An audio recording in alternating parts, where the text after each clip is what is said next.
Hello everyone. यदि आप phone पर बात कर रहे हो और आपकी बातों को रिकॉर्ड किया जा रहा हो किसी थर्ड पार्टी द्वारा, तो क्या ये सही है? आप कहेंगे ये तो गलत है। लेकिन यही काम अगर सरकारी एजेंसी जैसे सीबीआई करे तो आपको आमतौर पर लगेगा कि सीबीआई कर रही है तो सही ही कर रही होगी, किसी उद्देश्य के लिए, किसी पर्पज़ के लिए कर रही होगी। लेकिन यह गलत भी साबित हो सकता है। ऐसा ही कुछ एक मामला अभी हाल फिलहाल में आया है। तो सबसे पहले हम संदर्भ समझ लेते हैं कि कॉन्टेक्स्ट क्या है इसका। तो हाल ही में मद्रास उच्च न्यायालय ने अपने एक निर्णय में केंद्र सरकार द्वारा 2011 में फ़ोन टैपिंग के मामले में जारी एक आदेश को रद्द कर दिया है। न्यायालय ने इसे संविधान के अनुच्छेद 21 के तहत निजता के अधिकार का उल्लंघन माना है। मामले की पृष्ठभूमि क्या है? भारतीय टेलीग्राफ अधिनियम 1885 की धारा 5 क्लॉज 2 और भारतीय टेलीग्राफ नियम 1951 के नियम 419 कैपिटल ए के तहत 2011 में निगरानी को मंजूरी प्रदान की गई थी, जो भारत में फ़ोन टैपिंग के नियम निर्धारित करता है। तो मामला समझ लेते हैं कि मामला क्या था जो अभी जिस पर निर्णय दिया गया। रिश्वतखोरी का एक मामला था जिसमें आरोपी व्यक्ति के खिलाफ गृह मंत्रालय ने फ़ोन टैपिंग का आदेश जारी किया था। टैपिंग की अनुमति 50 लाख रुपए की कथित रिश्वतखोरी, जिसमें एक सीनियर इनकम टैक्स ऑफिसर शामिल थे। उस मामले में यह जो है फ़ोन टैपिंग का अनुमति दिया गया था और इसकी जांच केंद्रीय जांच ब्यूरो सीबीआई द्वारा इसकी जांच करी जा रही थी। सीबीआई ने यह तर्क दिया कि भ्रष्टाचार का पता लगाने और उसे रोकने के लिए फ़ोन टैपिंग करना आवश्यक था। 2018 में निगरानी आदेश को चुनौती देने के लिए संविधान के अनुच्छेद 226 के तहत एक रिट याचिका दायर की गई थी। ये था मामला। थोड़ा सा हम समझ लेते हैं कि फ़ोन टैपिंग है क्या। फ़ोन टैपिंग से तात्पर्य किसी तीसरे पक्ष द्वारा किसी व्यक्ति के फ़ोन कॉल को अज्ञात रूप से इंटरसेप्ट करने से है, जो आमतौर पर सरकारी एजेंसियों द्वारा किया जाता है, जानकारी इकट्ठा करने के लिए या उसके उद्देश्य से किया जाता है। यह एक प्रकार की निगरानी है और यदि इसका दुरुपयोग किया गया तो यह किसी व्यक्ति की निजता के अधिकार का हनन हो सकता है, जो कि संविधान के प्रावधानों के विरुद्ध है। जो अभी हाल फिलहाल में जो मामला था उस पे जो निर्णय दिए गए उसके कुछ महत्वपूर्ण बिंदु क्या थे उसको हम लोग जान लेते हैं।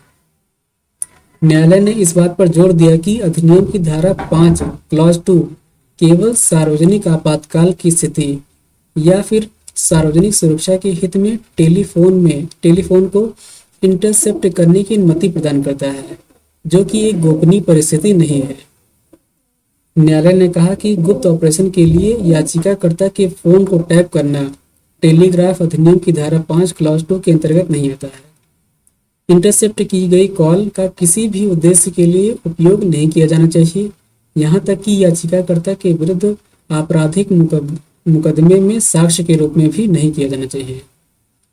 यह निर्णय PUCL 1997 और पुट्टास्वामी निर्णय 2017 मामलों में दिए गए पूर्ववर्ती निर्णयों का समर्थन करती है और पुनः पुष्टि करता है कि निजता का अधिकार संविधान के अनुच्छेद 21 के तहत संरक्षित है। निजता का उल्लंघन। न्यायालय ने कहा कि फ़ोन टैपिंग निजता के अधिकार का उल्लंघन करता है और इसे फ़ोन टैपिंग को तब तक नहीं स्टार्ट किया जा सकता है या फिर नहीं किया जा सकता है या फिर इसका इस्तेमाल तब तक नहीं किया जा सकता है जब तक कि यह कानून द्वारा स्थापित प्रक्रिया यानी प्रोसीजर जो है इसे उचित न ठहराए। तब भारत में निजता का अधिकार को थोड़ा हम समझ लेते हैं। क्या केसेज रहे हैं, क्या फिर निर्णय रहे हैं पहले। तो पुट्टास्वामी का निर्णय काफ़ी फेमस है, जो कि 2017 में सुप्रीम कोर्ट द्वारा दिया गया था फैसला इसका। तो पुट्टास्वामी निर्णय 2017 में सुप्रीम कोर्ट ने फैसला दिया कि निजता का अधिकार एक मूल अधिकार है और प्राण और दैहिक स्वतंत्रता का अभिन्न अंग है, जिसे अनुच्छेद 21 के तहत स्वाभाविक रूप से संरक्षित किया गया है। यह सार्वजनिक व्यवस्था, नैतिकता या सुरक्षा के हित में युक्त प्रतिबंधों के अधीन हो सकता है। पुट्टास्वामी निर्णय के अनुसार गोपनीयता का उल्लंघन करने वाली किसी भी राज्य कार्रवाई को 3 मानदंडों को पूरा करना होगा।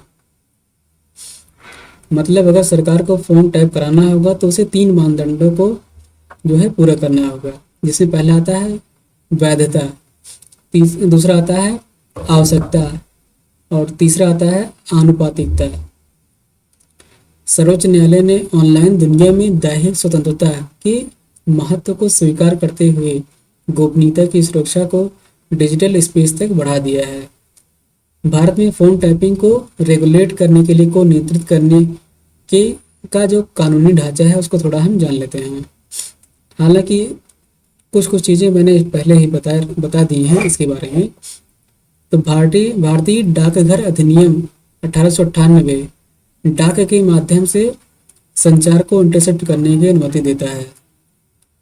बेसिकली इंटरसेप्ट करने का मतलब यह है कि चीज़ों को बीच में ही रोक देना और उसे रिकॉर्ड कर लेना। इंटरसेप्ट का मतलब इतना होता है। तो भारतीय टेलीग्राफ अधिनियम 1885 मूल रूप से टेलीग्राम के लिए बनाया गया था, जिसे अब टेलीफोनिक इंटरसेप्शन के लिए भी विस्तारित कर दिया गया है। इस अधिनियम की धारा 5 क्लॉज 2 के तहत केंद्र और राज्य सरकारें दोनों सार्वजनिक आपातकाल या सार्वजनिक सुरक्षा की परिस्थितियों में फ़ोन टैपिंग को अधिकृत कर सकती हैं। ये शर्तें संविधान के अनुच्छेद 19 क्लॉज 2 के अनुरूप होनी चाहिए, जिसमें उचित प्रतिबंध को सूचीबद्ध किया गया है, जिसके तहत निगरानी की अनुमति दी जा सकती है, जिसमें शामिल है भारत की संप्रभुता और अखंडता, राज्य की सुरक्षा, विदेशी राज्यों से मैत्रीपूर्ण संबंध बनाना, सार्वजनिक व्यवस्था और किसी अपराध के लिए उकसाने को रोकने के लिए जो है ये सारी शर्तें दी गई हैं कि अगर ये सारी चीज़ें अगर अव्यवस्थित होती हैं, जैसे भारत की अखंडता संप्रभुता को नुकसान होता है, तो फ़ोन टैपिंग या इस प्रकार की चीज़ें कराई जा सकती हैं। अब हम पूरे मामले को जस्ट एकदम संक्षेप रूप में समझ लेते हैं।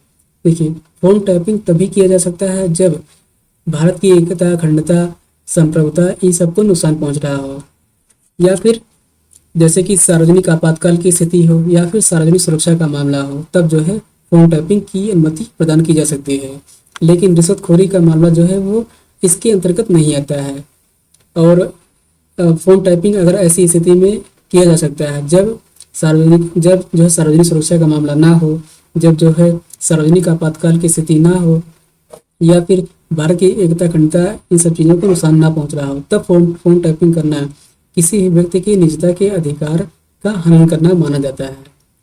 आई होप आपको ये इन्फॉर्मेशन अच्छी लगी होगी, आपके काम की लगी होगी। अगर आपको ये वीडियो अच्छा लगा हो तो प्लीज़ वीडियो को लाइक कीजिए, हमारे यूट्यूब चैनल को सब्सक्राइब करना मत भूलिएगा। मिलते हैं ऐसी ही नई इन्फॉर्मेशन के साथ, तब तक के लिए बाय बाय।